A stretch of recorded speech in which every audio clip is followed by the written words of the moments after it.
Good evening, fellow South Africans and citizens of the world. And Bonsai greets you as well. Now, the ANC have totally looted the government coffers. We know this to be self-evident. There's a very interesting article in the Sowetan about the subject, and it basically says South Africa is now bankrupt.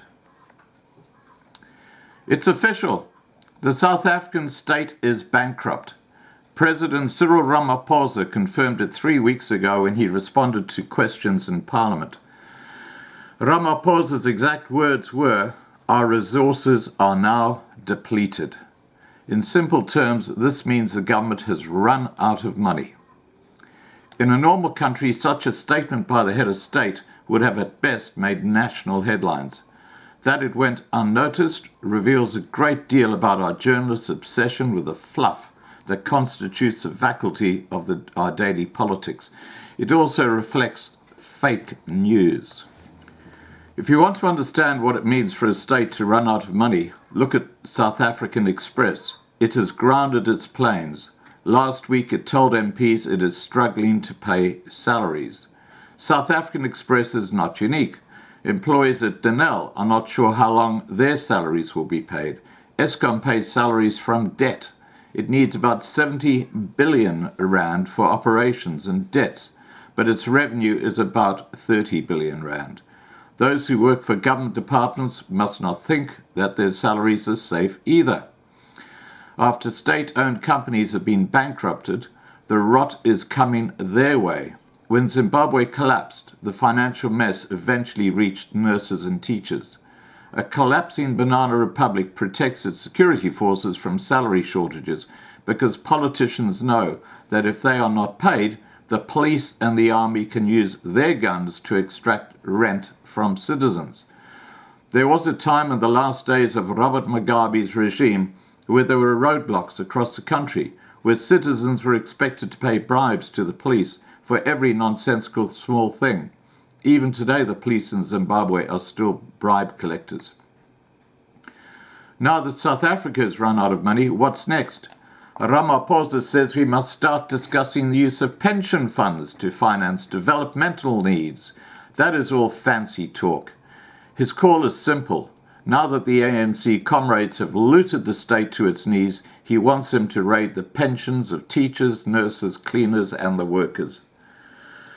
If you're a police officer, prison warden, or soldier, Ramaphosa says the money you have worked hard for and saved must be used to finance what he calls developmental needs. Developmental needs include rescuing the alien Eskom. If workers allow this to happen, they will regret it in their old age. What we know is that the ANC and its government cannot run any budget without stealing. Everything they touch turns to dust. Truth be told, we are where we are because the ANC cadres in the government have been looting public money. Anyone who tells you different is a liar. The most shocking thing is that the organization that is supposed to protect workers, COSATU, agrees with Ramaphosa that ANC comrades in government must begin looting pensions. COSATU says it's better to raid workers' pensions than go to the International Monetary Fund. The assumption is that the pensions will not be exhausted. The truth is they can. When they're finished, just as the ANC cadres looted the state until it collapsed, the IMF will not be avoided. In the Communist Manifesto, Karl Marx and Friedrich Engels urged workers of the world to unite. This is a time for real trade unions to call for all workers to unite, for they have nothing to lose except their hard-earned pensions. In our postmodern information economy, Marxism is helpful, mainly as a tool for analysts. In South Africa today, we can use it to understand how parasitic forces in the private sphere use the state to loot national resources in the name of developmental needs.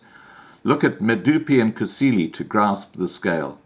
The great problem facing South Africa today is not a lack of money, it is the looting of money by a symbiosis of a private parasite and parasites and venal politicians who run our state.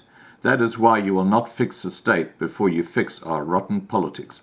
Now, all these politicians like Ramaphosa, they've got a plan B set up. They're on their way to Dubai, probably. They've got apartments there. They're multi-billionaires. They've been the beneficiaries of what we call black privilege. Black privilege is basically what I've been talking about here, which is the looting of the South African state. It's been cleaned out. That's what's happened. And now they're going after the pensions. All right, guys, please remember to subscribe to be kept informed. Ring the bell for the updates. Please like this video and have a safe day.